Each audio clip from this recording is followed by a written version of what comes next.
mina olen Margit ja ma olen kodulooja. Ja nagu piltidelt näha, siis esimesed miinuskraadid on kohal ja ehk tuleb ka varsti lund, sest luiged juba vaikselt lähevad. Ma olen siin iga päev näen parvesid.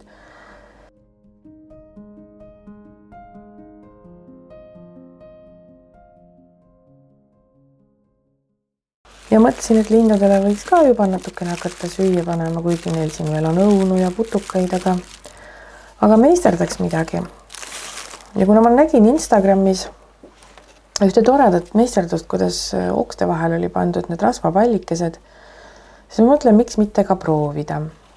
Neid variante, kuidas neid rasvapallikesi panna, kindlasti palju ja võib-olla ma üht-teist veel näitan millalgi mõnes videos. Ma tean, et ka makrameega saab niimoodi siduda need kinni. Aga ma mõtlesin, et ma proovin okstega, kuna mul on siin ühed ilusad punased oksad, et need oleksid väga efektsed seal puu küljes ja need pallikesed seal vahel ja ma mõtlesin, et panen õunad ka veel vahele, sest puu alla on veel õunu ka saada. Aga kui ma nüüd need tagantjärgi mõtlen, siis need oksad võiksid olla ikkagi natukene õhemad, siis on nagu lihtsam teha. Saab nii ka, aga siis ma pidin nagu topelt rohkem neid kinnitama ja et nad ei läheks nii laiali ja need rasvapallid sealt vahelt välja ei kukuks ja et oleks nagu kindel, sest linnud ju ikkagi seal ronivad peal ja liigutavad seda. Vahepeal võib neid olla seal ju 5 tükki korraga ja kõik tahavad süüa ja siis läheb kaklemiseks ja peab olema kindel, et nüüd midagi välja ei kuku sealt. Siis ma võtsingi kuskil, ma ei teagi, kas 6-7 oksa ja panin alumisest otsast traadiga kinni ja ülemisest otsast traadiga kinni. Ja sinna vahele siis surusin nagu need rasvapallid ja õunad. Aga ma vaatasin, et kuna mul need oksad on natuke jämedad ja ei kata nagu üleni kinni, nad vist oleks pidanud olema natukene õhemad ja tihedamalt neid oksi, siis ma sättisingi niimoodi, et üle üks rasvapall, üks õun, üks rasvapall ja panin need rasvapallid siis sinna okste vahele kinni ja siis jäi see tugevam. Ja siis on vaja veel panna riputuseks mingi konks, et kas panna mingi traadijupp või nöörijupp, et saaks seda oksa külge riputada ja ongi väga ilus. Linnukesed meil juba ammu tegelikult otsivad siin maja läheduses ka toitu, aga neil veel üht-teist on. Ma olen ka täna veel nägin putukaid, kuigi õues on nullilähedane ja see jää polegi ära sulanud, mis öösel oli. Öösel oli nagu mitu miinuskraadi. Praegu on näha taamal, et ka veel kasvuhooneklaasid on täiesti udused ja härmas. Ja autoklaas oli täiesti härmas, sest täna alles jõudsin nii kaugele, et talverehvid alla panna. Ja siis on ainult kaunistamise küsimus, et kuidas keegi soovib kaunistada. Mina mõtlesin, et ma panen sinna natukene midagi higihaljast. Ja kuna ma leidsin siin jõe äärest mõned kibuvitsaoksad, kus on veel marjad küljes, nii et torkasin need sinna otstesse ja jäi minu arvates väga armas. Ja siis otsin koha, kuhu seda riputada.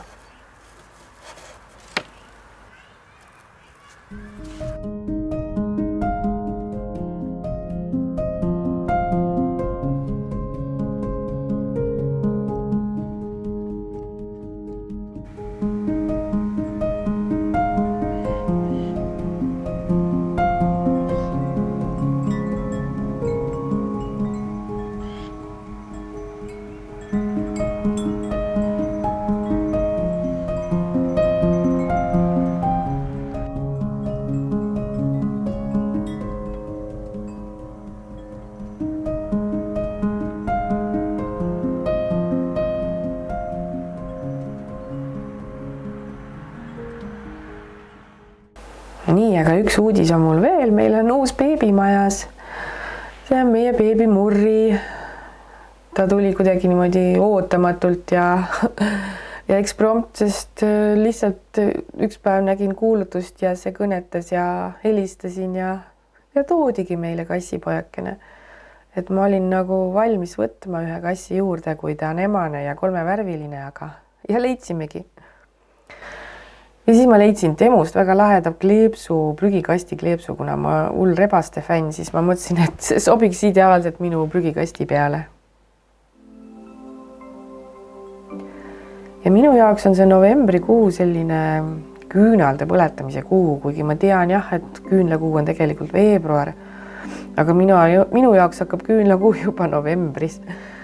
Et kuna siis see aeg on nii pime ja siis ma tahaks nagu natukene rohkem sellist hubasust ja omaette olemist ja vaikust ja seda nagu natuke rohkem, siis ma põletan neid küünlaid ka palju rohkem. Et võib-olla mõnes järgmises videoloos ma ka näitan, kuidas ma ise neid küünlaid teen omale, sest neid poeküünlaid ma põletan nagu vähe, ainult õues või kuskil, kus on hea õhu juurdevool. Aga siis ma mõtlesin, et mul on elutoas üks vana vakstu laua peal, et see on juba nii koledaks läinud, et tahaks korralikku linikut, aga kui ma panen sinna ilusa liniku, mida mul on kapis tegelikult mitu tükki, siis kui lapsed seal söövad, siis on see kohe must või kui ma ise seal midagi meisterdan, siis ei viitsi nagu seda ilusat linikut kogu aeg ära võtta. Siis ma mõtlesin, et kuna mul oli kangajääk, et ma teen ühest kangast sellise lihtsa liniku siia, mis sobiks ka selle toa värvidega kokku. Ja siin ma koristangi laua puhtaks, et hakata seda tegema. Ma leidsin kuskilt kaltsukast kunagi ammu mingisuguseid suuremaid kangajääke, kus oli mitu meetrit ka. Ja siis tavaliselt ma ikkagi ostan, sest mine tea, kuna võib vaja minna kas kuskil mingit katet teha või mingit mis iganes asja õmmelda või kardinaks või siis läheb ikka ju vaja mitut meetrit, et sa ei saa ju väikesest jupist. Ja selline ilus suurte lilledega kangas ja sobib väga hästi. See laud on tegelikult amortiseerunud ja väga vana ta on sellest majast siia jäänud. Et ma olen ka tegelikult uue söögilaua otsingutel, aga ma ei ole siiani veel leidnud. Et kasutan seda nii kaua, kui saab ja siis kui tekib uus, siis paneme uue ja siis vaatame, kas ma jätan selle uue söögilaua üldse ilma linikuta või... Sest kui ka see laud oleks ilus, siis ta võiks ju ka vabalt olla vahepeal ilma linikuta, kui lihtsalt võib-olla ära värvida, aga ma nagu ei näe mõtet, et seda vana lauda, mis on tegelikult katki ja logiseb, et hakata seda nüüd värvima, vaid pigem ikkagi loodan, et saan uue millalgi. Mitte nagu päris uue poest, vaid minu mõistes uue, et ma saaks nagu mingi sellise vana ja huvitava, mida ma saan siis nagu enda jaoks kohandada. Et ma ei taha nagu mingit sellist jyski või isku või mis iganes mööblit, mis sobib nagu ilusti selle vana majaga, mingi selline lahe täispuidust nikerdustega laud oleks ideaalne. Ja nii kaua, kuni mul seda lauda ei ole, siis nii kaua ma peidan selle vana ja koleda linikute alla ära. Ma lõikasin siis sellest kangast sobiva jupi, mis mulle tundus, et on piisav. Ma ei taha, et see laudlinik oleks nagu maani, vaid piisab, kui on natukene üle ääre. Ja kuna ma pärast ka panen sinna väikese pitsi äärde, siis väga pika jupi ma ei lõiganud. Sest mul on ka mõned riidestoolid seal laua ümber ühel pool, et ma mõtlesin, et kui seda riiet jääb järgi, et siis ma vahetan ka millelgi nendel toolidel riide välja ka selle sama riide vastu, sest selline tugev kangas. See sobib väga hästi ka sinna toolide juurde, toolide katteks. Ma pean ainult hankima omale klambrilööja, et siis sellega on väga hea ja lihtne, et ei pea naelu taguma. Et võib-olla mul on ka väikseid naelu kuskil, et ma vaatan. Igal juhul on see mul jälle üks töö, mida ma nagu juba olen oma nimekirja pannud ja mida ma juba ammu olen edasi lükanud, et peaks nagu lähiajal ära tegema. Nüüd on nagu rohkem aega tubasteks toimetusteks ka ja siis saab teha selliseid asju rohkem. Aga siin ma teen sellised kiiruga õmblused lihtsalt ääred ära, et hargnema ei hakkaks. Mina ei ole selline, kes viitsib traageldada või nõeltega kinni panna, ma lihtsalt jooksvalt ja kiiresti õmblen selle kinni, et see, kui kuskilt jääbki millimeeter siiapoole, sinnapoole, see ei ole nagu üldse probleem oma koduse liniku juures.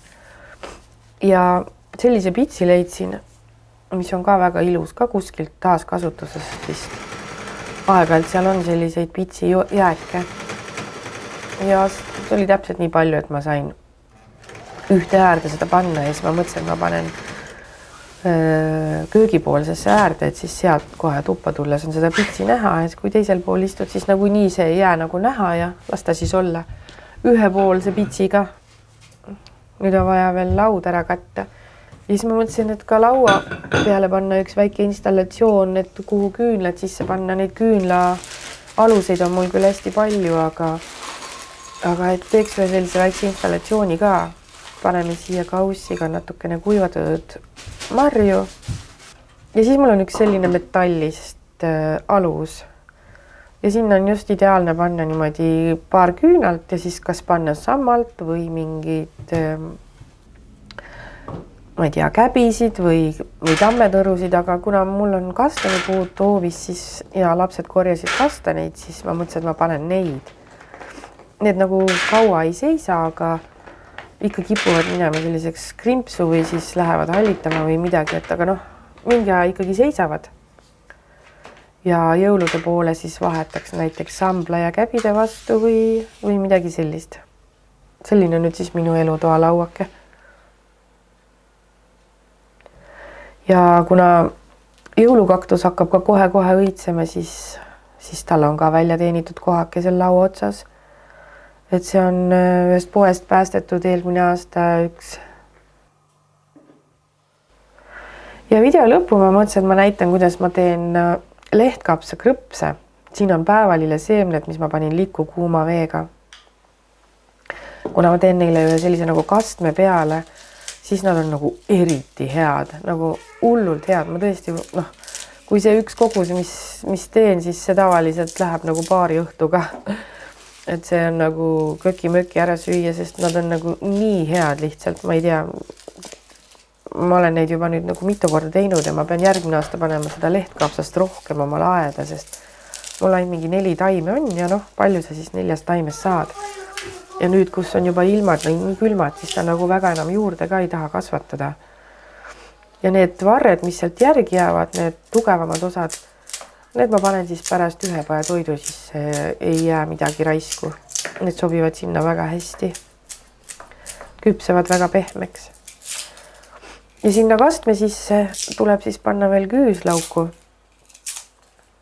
Ma panen 2 sellist pirakat selle koguse peale, et see küüslauk kuivab sinna kuidagi selliseks mõnusaks, ta ei jää üldse nii vürtsikas. Ja siis tuleb panna mitu sellist peotäit pärmihelbeid, mis annab sellise nagu juustuse maitse. Mulle meeldib see Bonni oma, see on nagu kõige parem. Ma teisi nagu ei tarvita. Ja siis need leotatud päevalille seemned blenderisse. Sinna siis küüslauk, natukene soola, siis paar tomatit. Mul olid veel oma aiatomatid. Ja siis õli. Ja ongi kõik. Mina panen oliiviõli. Ja siis blenderdad sellise mõnusa konsistentsini seda. Kui keegi soovib, võib siia veel muid ürte ka panna, aga minu arvates täiesti piisab. Lihtsuses peitub võlu, nagu öelda. Liiga palju erinevaid maitseid ei ole ka hea. Ja kui ma olen selle ära blenderdanud, siis on selline mõnus nagu juustukaste tegelikult, mida ma olen ka vahest pasta peale pannud. Ta saab selle juustuse maitse just nendelt pärmihelvestelt, et see annab selle põhilise ja pärmihelmed on muidu ka kasulikud, seal on hästi palju B-grupi vitamiine sees. Ja siis ma valan need, ma panin ämbrisse selle, sest mul ei olnud nii suurt kaussi vaba, sest seal on kõige lihtsam seda segada. Et see kaste sinna peale ja siis hästi ära segada. Ja siis tuleb panna kuivatisse, et ilusti niimoodi ühekaupa laduda nad sinna. Ja nendega ei lähe üldse kaua, mõned tunnid ja need krõpsud on valmis, sest ta on juba niigi õhuke. Ma tõesti soovitan neid teha, et isegi kui sul lehtkapsast aias ei kasva, siis poest saab ikka seda osta. Ja see on tõesti väga tervislik ja maitse. Ja temperatuuriks võib panna natukene kõrgema, ma vist panin seekord 70 kraadi. Aga saab ka teha tavalises ahjus seda. Ja ongi valmis.